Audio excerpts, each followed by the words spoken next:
Welcome to episode 2 of the CEO's Playbook. I am Mambo Walter. Today, we are tackling one of the most sensitive and yet critically protected aspects of the football governance: ownership and multi-control. You want to know how to own more than one club. Is it even allowed by FIFA and CAF? Now, as the game of East Africa attracts more corporate interest and private capital, understanding who legally controls the club is no longer just a question.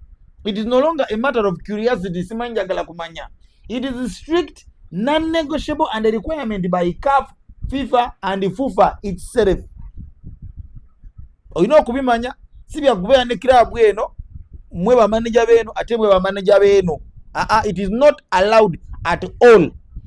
CAF Regulations L3 states that a license applicant must submit declarations regarding ownership structure and control. Toyina migabo mweno kirabu ate neeno oyinamu emigabo. Eyo kintu kitutawanya nnyo, abasinga tebakimanyi, abamu mukimanyi, mwebuzaabuza muloza FUFA yebatabaagala. Mwawulirako waneeno Manchester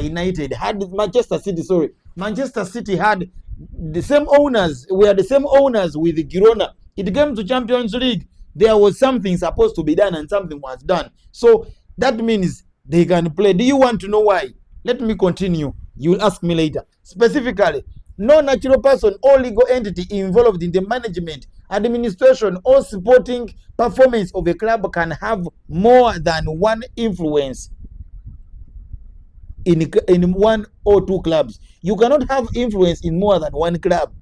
This means you cannot sit on two boards of football clubs. You cannot own shares in two clubs. No.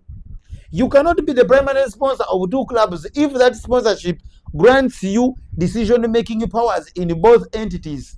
It is now an entity. It is about protecting the unscripted drama of football fairness or unscripted fairness in football. Tuketako kwewala betting abasinga bwe tumuyita. So it is why it needs to be very, very clear. Now, the East African context, what are the risks? We want to know. What are some of the risks? You can put them down in the comment below as I continue to elaborate more.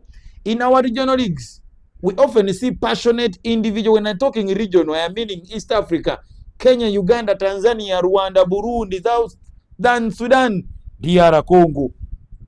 Somalia was asking to join, but they joined, I also don't know. Now, in our regional leagues, we often see passionate individual sponsors and the corporate bodies supporting multiple teams out of goodwill. However, goodwill does not bypass regulations.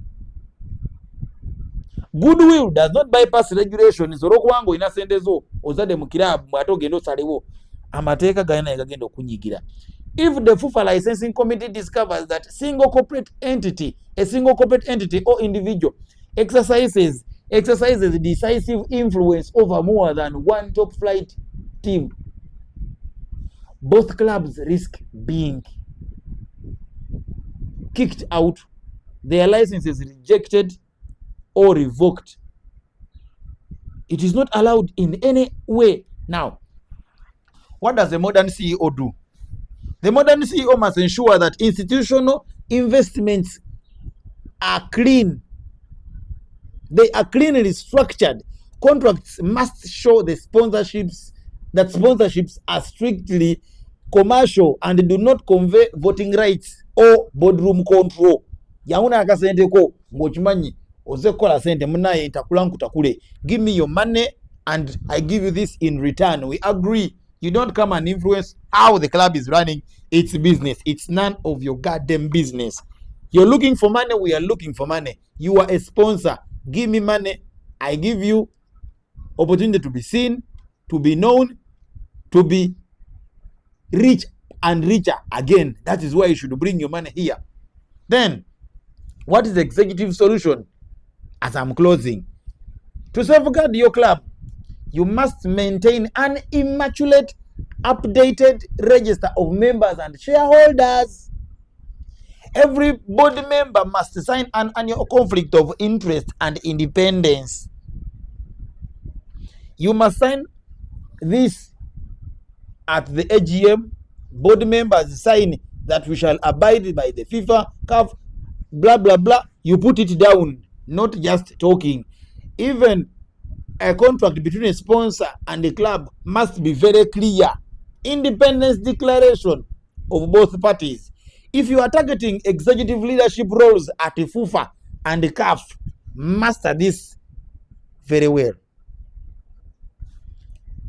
You must have an integrity and master this level of structural integrity. Show the governing bodies that the club operates with absolute corporate transparency. If you want to be working at FIFA, CAF, possibly and FIFA, you must be very clear, very straight. No gambling, no kubuka wano ne wali. Now, share this video with the fellow administrator. Tell them Mambo Walter has been talking and is still continuing to talk. Subscribe to this channel and let's keep professionalizing the game. See you in my next episode. Peace.